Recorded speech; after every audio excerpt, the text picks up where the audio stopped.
We moved to Blackwood Creek seeking silence, running away from the deafening noise of Chicago traffic and the stress that had nearly destroyed our marriage. The plan was simple: buy a cheap historic property, renovate it with our own hands, and flip it for a profit while rebuilding our lives. We thought the isolation would bring us closer together, but we were naive about what true isolation feels like in a town that doesn't appear on most digital maps, hidden deep in the Kentucky woodlands. The town itself looked like a postcard from the 1950s that had been left out in the rain for too long, faded and slightly warped at the edges. The locals watched us with a mixture of pity and suspicion whenever we drove our rented truck through Main Street to buy supplies. They knew something about the property on the hill that the real estate agent had conveniently omitted from the listing, but nobody spoke a single word of warning to us as we passed them by. The house was a sprawling Victorian beast, sitting atop a knoll surrounded by oak trees that looked like gnarled skeletal fingers clawing at the gray sky. It had good bones, Mark insisted, despite the peeling gray paint and the porch that sagged like a tired jaw.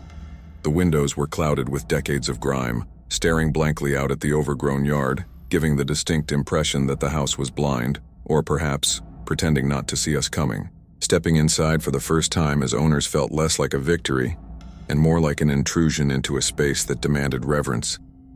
The air was thick and stagnant, carrying a heavy scent of wet sawdust, stale tobacco, and something sweet that I couldn't quite place. It was cold inside, a damp chill that seemed to seep from the floorboards themselves, ignoring the summer heat outside and settling deep into our bones within minutes of crossing the threshold. Our first night was spent on a mattress on the living room floor, surrounded by boxes and the unfamiliar groans of the settling structure. Every gust of wind made the house sing a discordant melody of creaks and pops that kept my eyes wide open. I lay there listening to Mark's steady breathing, trying to convince myself that the unease churning in my stomach was just buyer's remorse and not a primal instinct warning me to get out. Renovations began the following Monday with a level of manic energy that felt necessary to combat the oppressive atmosphere of the place. We started with the ground floor, ripping up carpets that disintegrated into dust clouds, revealing hardwood that had been hidden for half a century. The work was exhausting, but it distracted us from the strange drafts that would extinguish candles and the way shadows seemed to stretch longer than they should in the hallway. By the time we reached the master bedroom on the second floor, the house seemed to be fighting back against our changes.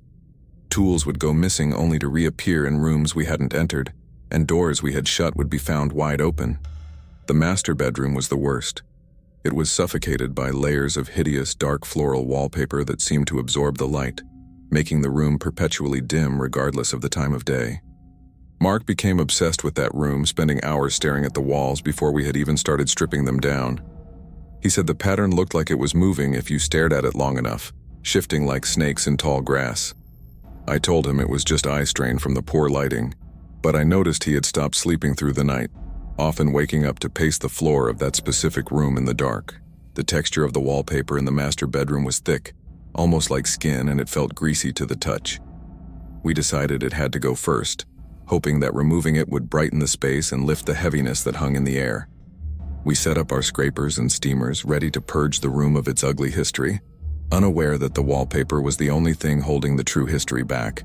I made the first cut near the corner of the north wall, the scraper slicing through the damp paper with a sound like tearing fabric.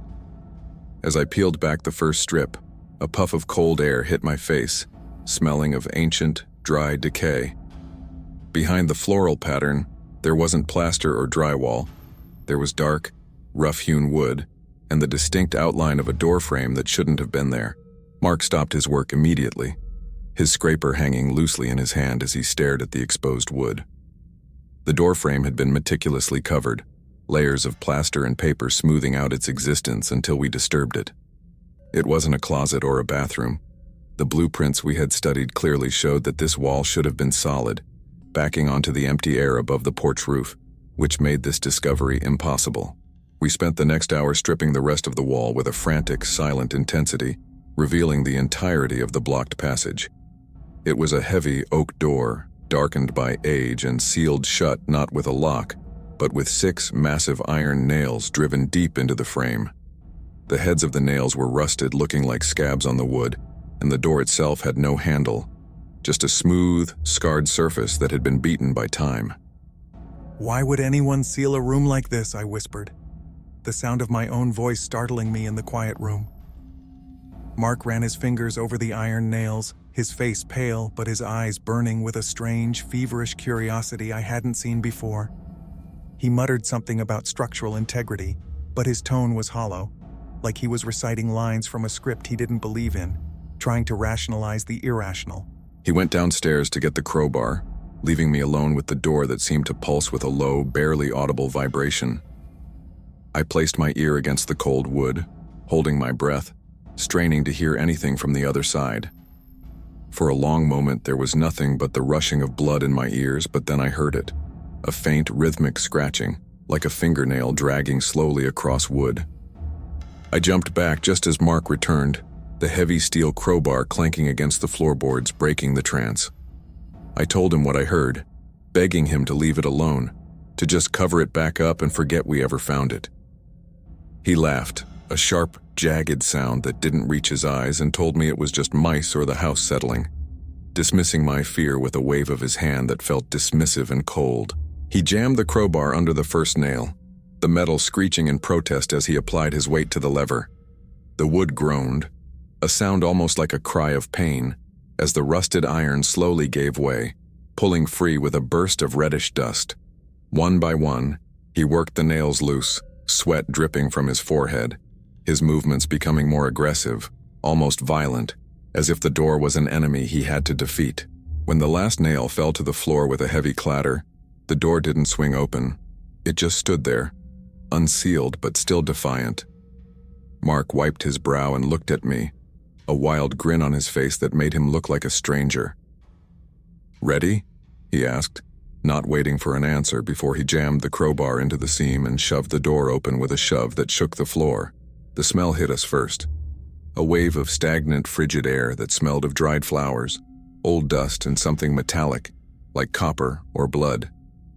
The room beyond was small, windowless, and pitched in absolute darkness, swallowing the light from the bedroom as if it were hungry. Mark pulled a flashlight from his belt and shone the beam into the abyss, revealing a space that looked like it had been frozen in time for a century. It was a nursery, or at least it had been once, furnished with a single rotting wooden rocking chair in the center. The walls were covered in scratches, thousands of them, frantic and deep, gouged into the plaster as high as a person could reach. In the corner sat a small, dust-covered trunk, and on the floor lay a scattering of small white objects that looked disturbingly like teeth. We stood frozen in the doorway, the flashlight beam trembling slightly in Mark's hand as it swept across the disturbing scene. The temperature in the bedroom dropped instantly, our breath misting in the air as the cold from the hidden room spilled out. I grabbed Mark's arm to pull him back to slam the door shut, but he stepped forward, crossing the threshold into the dark. Drawn in like a moth to a flame, I forced my legs to move, stepping into the freezing gloom of the hidden nursery behind Mark, my flashlight beam cutting through the dust motes that hung suspended in the air. The silence in the room was absolute, a heavy blanket that muffled the sounds of the house outside and made the beating of my own heart sound like a drum. It felt less like a room and more like a cell, a place designed not for comfort but for containment, and the air tasted of copper so strongly that I had to cover my mouth to keep from gagging. Mark ignored the teeth scattered on the floor, crushing a few under his heavy work boots with a sickening crunch as he walked toward the center of the room. I shone my light down at them, realizing with a jolt of nausea that they weren't just animal bones. They were human molars and incisors, dozens of them, yellowed and cracked. They were arranged in small, deliberate circles around the rocking chair, as if they served some ritualistic purpose or marked a boundary that wasn't meant to be crossed. "Mark, look at the floor," I whispered, my voice trembling. But he didn't even glance down, his eyes fixed intently on the wooden trunk in the corner. He looked different in the pale light of the flashlight. His features seemed sharper, his posture rigid and tense like a predator stalking prey. He reached out to touch the back of the rocking chair, and as his fingers grazed the wood, the chair began to rock slowly on its own, creaking rhythmically in the dead air. I backed away toward the door, every instinct in my body screaming at me to run, to drag him out and nail that cursed wood back into place. But Mark knelt before the trunk, his hands trembling with anticipation as he undid the rusted latches that held it shut. "It's been waiting," he muttered, his voice dropping an octave, sounding rough and unfamiliar to my ears. "It's been waiting for so long." He threw the lid open, revealing a pile of tattered, moth-eaten fabric that looked like old children's clothing, stained dark with fluids that had dried decades ago. Beneath the rags lay a single object, a thick, leather-bound journal, its cover warped by moisture and time. Mark picked it up with a reverence that terrified me, clutching it to his chest as if it were a lost child he had finally found. "We need to go, Mark." "Now," I said, my voice rising in panic as the temperature in the room seemed to plummet even further. He stood up slowly, turning to face me, but his eyes looked glazed, distant, as if he were looking through me rather than at me. He didn't argue, he simply nodded, tucked the book under his arm, and walked past me out of the room, leaving the rocking chair moving back and forth in the empty darkness. We didn't nail the door back up. Mark refused, claiming we needed to air it out and investigate the structural damage before sealing it again. He spent the rest of the evening sitting at the kitchen table, cleaning the dirt off the leather journal with a soft cloth, ignoring his dinner. I tried to talk to him about the teeth, about the scratches, but he just hummed a low, discordant tune under his breath, completely detached from reality. That night, the atmosphere in the house shifted from merely heavy to actively hostile. The shadows in the corners seemed to reach out toward us. I lay in bed, staring at the open door of the hidden room across the hall, unable to sleep, feeling a gaze boring into me from the darkness within. Mark fell asleep instantly, the journal placed on the nightstand beside him, his hand resting on the cover even in his sleep. I eventually drifted into a fitful, nightmare-filled doze, dreaming of walls that bled and children who whispered without mouths. I woke up with a start at exactly 3 a.m., the room silent except for the wind howling outside like a wounded animal. The space beside me in the bed was cold and empty. The sheets were thrown back, and the journal was gone from the nightstand. I got up, wrapping my robe tight around me, and walked out into the dark hallway, guided by a faint sliver of light coming from the hidden room. The door was wide open, and inside, sitting in the dusty rocking chair with the flashlight on his lap, was Mark. He was rocking back and forth, matching the rhythm of the creaking wood, reading the journal aloud to the empty corners of the room in a voice that was not his own. I stood in the doorway, paralyzed by the sight of my husband rocking in that cursed chair, his silhouette distorted by the harsh shadows cast by the flashlight. The voice coming from his throat was guttural and wet, speaking a language I didn't recognize, full of harsh consonants and low growls. He wasn't reading the words on the page. He was reciting them from memory, his eyes fixed on the blank wall ahead, as if addressing an invisible audience. "Mark," I called out, my voice barely a whisper, terrified that speaking too loud might shatter whatever fragile reality was holding him together. He stopped rocking abruptly, his head snapping toward me with a speed that was unnatural, almost mechanical. For a split second in the dim light, his eyes didn't look like his own. The pupils were dilated so wide they swallowed the irises, leaving only black pools reflecting the beam of the flashlight. "Go back to bed, Sarah," he said, his voice returning to normal but lacking any warmth or affection, sounding flat and dead. "I'm just reading. It's fascinating history. The man who lived here, he was misunderstood." He closed the book with a soft thud and stood up, the chair continuing to rock violently behind him as if agitated by his departure. He walked past me, the cold radiating off his body hitting me like a physical blow, smelling of that same damp earth and decay from the room. I followed him back to bed, but neither of us slept. He lay on his back staring at the ceiling while I lay facing the wall, clutching my pillow, listening to his breathing. It sounded shallow and rattly, like there was fluid in his lungs or as if his chest was too tight for the air he needed. Over the next few days, Mark's behavior deteriorated rapidly. He stopped shaving, stopped eating, and spent every waking moment in that room. He began to nail things shut around the house, cabinets, windows, the bathroom door, muttering that we needed to keep it in or keep them out. His skin grew pale and waxy, and dark circles formed under his eyes, making him look like a walking corpse, a shadow of the man I married. I tried to get him to leave the house, suggesting a weekend away, a trip to the doctor, anything to get him out of that environment. He reacted with explosive rage, throwing a hammer through the kitchen window and screaming that I was trying to sabotage his work. I realized then that I wasn't dealing with stress or exhaustion anymore. I was dealing with something that had taken root inside him, festering like a disease. One afternoon, while he was busy boarding up the back door, I snuck into the hidden room to steal the journal, hoping to find answers or destroy the source of his madness. The room felt colder than ever, and the scratches on the walls seemed to have multiplied, fresh gouges appearing over the old ones. I found the book hidden under the loose floorboard beneath the rocking chair, wrapped in one of his old shirts. I opened it with trembling hands, expecting to find a diary or a ledger, but the pages were filled with frantic, nonsensical scrawls. There were drawings of the house, but twisted and deformed, with eyes looking out from the windows and mouths where the doors should be. And on every page, repeated over and over in different handwritings, was the same phrase: "The vessel must be emptied before it can be filled." A chill ran down my spine as I read the last entry, dated the day we opened the wall. "He is here, he is open, I am free." The ink was fresh, still slightly wet, written in Mark's handwriting, but the pressure was so hard the pen had torn through the paper. I heard a floorboard creak behind me and spun around, gasping, to find Mark standing in the doorway blocking the exit.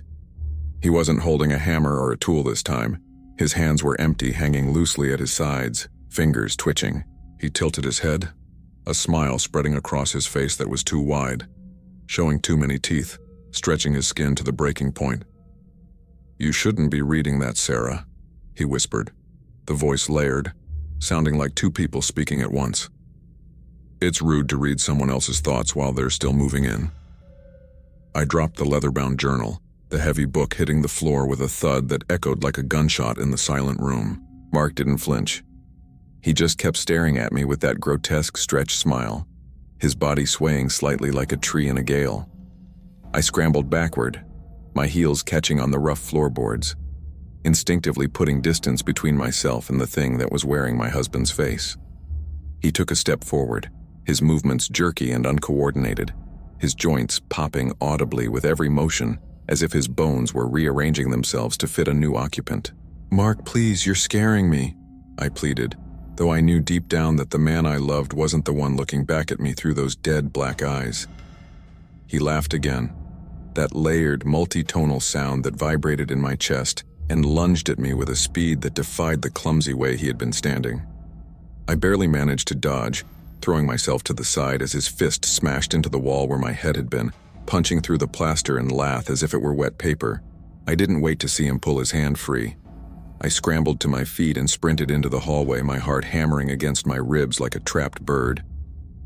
The house felt different now, the corridor stretching longer than it should have, the shadows bending and warping to block my path.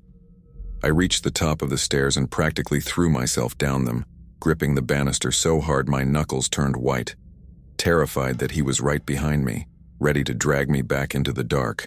I reached the front door, my hands fumbling frantically with the deadbolt, desperate to feel the humid night air on my skin. But the lock wouldn't turn.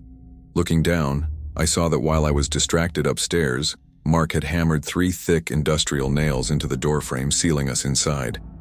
I screamed, shaking the heavy oak door in a futile attempt to break it open, but it held fast, solid and immovable, transforming our home into a tomb. From the top of the stairs, I heard the heavy, rhythmic thud of boots, slow and deliberate, descending one step at a time. I turned to see him standing on the landing, looking down at me with a look of pure, predatory amusement. He wasn't rushing. He knew there was no way out, and he seemed to be savoring the fear that radiated off me, feeding on it. "We haven't finished the renovations, Sarah," he rasped, his voice echoing unnaturally. "We need to seal the rest of the cracks." I ran to the kitchen, my mind racing for a weapon, anything to defend myself against this nightmare. I grabbed the largest chef's knife from the magnetic strip on the wall, holding it out with trembling hands, backing myself against the counter.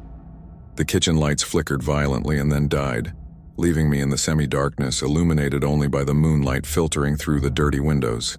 The temperature plummeted and I could see my breath pluming in the air, the cold biting into my skin. Mark appeared in the kitchen doorway, silhouetted against the hall light, his shadow stretching across the floor to touch my feet. He saw the knife and didn't even flinch. Instead, he tilted his head to the side, curiosity replacing the malice for a brief second. "Metal won't hurt us," he whispered, stepping into the room. "The flesh is just a suit. It's already wearing thin. Do you want to see what's underneath?" He raised his hand and the skin on his arm began to ripple and tear, not from an external wound, but from something pushing out from the inside. I gagged as a thick, black ichor began to ooze from the tear, dripping onto the pristine kitchen tiles with a sizzling sound. The smell of rot and ozone filled the small room, overpowering and nauseating, confirming that whatever biological processes kept him alive were failing, replaced by this dark energy. I realized then that there was no saving him. The Mark I knew was gone, consumed or suppressed by the entity he had released from that room. This wasn't a sickness or a mental break. It was a hostile takeover, a parasitic invasion that used human bodies as disposable containers. If I stayed, I would be next, either as a vessel or a sacrifice to bind this thing to the house permanently. I had to stop hoping for a cure and start fighting for my survival. My eyes darted around the kitchen looking for an escape and landed on the back door, which was also boarded up, but hastily, with thinner wood. Beside the stove, I saw the red canister of gasoline we used for the generator, sitting on the counter where Mark had left it days ago. A desperate, terrifying plan formed in my mind. If I couldn't unlock the doors and I couldn't kill a ghost with a knife, I would have to use the one thing that purifies everything. I reached for the lighter in the junk drawer, my fingers closing around the cold plastic just as Mark lunged. He crashed into me with the force of a freight train, knocking the wind out of my lungs and sending the knife skittering across the tile floor. We grappled in the dark, his hands cold and strong as steel vices clamping around my throat and squeezing with inhuman pressure. I clawed at his face, my nails tearing through his skin like wet paper, revealing not muscle or bone beneath, but a writhing darkness that seemed to recoil from my touch. The gasoline canister had been knocked over in the struggle, the pungent liquid glugging out onto the floor, soaking into my clothes and pooling around us. My vision began to spot with black dots, the lack of oxygen making my head swim, but I could see the lighter lying just a few feet away, illuminated by a stray beam of moonlight. I kicked out wildly, my foot connecting with his knee with a satisfying crunch, forcing him to loosen his grip just enough for me to gasp a ragged breath. I rolled away, scrambling on hands and knees through the slick gasoline, my fingers brushing against the cold plastic of the lighter just as he grabbed my ankle. He dragged me backward, a low growl emanating from his chest that vibrated through the floorboards, but I flipped onto my back and flicked the lighter. The spark was tiny, insignificant in the face of the darkness, but when it met the fumes, it roared to life. A wall of blue and orange flame erupted between us, the heat instantaneous and searing, forcing him to release me with a shriek that sounded like grinding metal. He stumbled back, the fire catching on his gasoline-soaked clothes, turning him into a living torch. But he didn't scream in pain.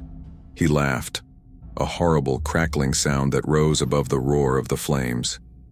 He stood amidst the inferno, the fire peeling away the human disguise to reveal glimpses of the shadow beneath, staring at me with those burning, empty eyes. "The house will keep us," he bellowed, the voice now a cacophony of every soul that had ever been trapped here. "We are the foundation." I scrambled to my feet, the heat blistering my skin, and grabbed a heavy cast-iron skillet from the stove. I didn't aim for him. I aimed for the window. With a scream of effort, I hurled the pan through the glass, shattering the pane and the flimsy wooden boards he had nailed over it. Fresh air rushed in, feeding the fire, which surged upward, licking at the ceiling and consuming the curtains. I climbed onto the counter, ignoring the shards of glass cutting into my palms, and threw myself out into the cool night air, tumbling onto the damp grass of the backyard. I didn't stop to look back. I ran until my legs gave out, collapsing at the edge of the woods, gasping for air that didn't taste of smoke and death. From the safety of the trees, I watched as the old Victorian house was consumed, the flames dancing in the windows like a party of damned souls. The structure groaned and twisted, the fire purging the rot, the history, and the entity that had festered within its walls for so long. When the roof finally collapsed, sending a shower of sparks into the night sky, I thought I saw a shape rising from the smoke, a dark, formless mass that lingered for a moment before dissipating into the wind. The firefighters arrived too late to save anything, finding only a charred skeleton of timber and ash. They found Mark's remains in the kitchen, or what was left of them, fused to the spot where he had stood. The official report said it was an accident, faulty wiring and a gas leak, a tragedy common in old renovations. I didn't correct them. I didn't tell them about the hidden room, the teeth, or the journal. I moved back to the city, to a small apartment on the 10th floor of a concrete building, far away from old wood and hidden histories. I keep the lights on at night and I never ever close the doors completely.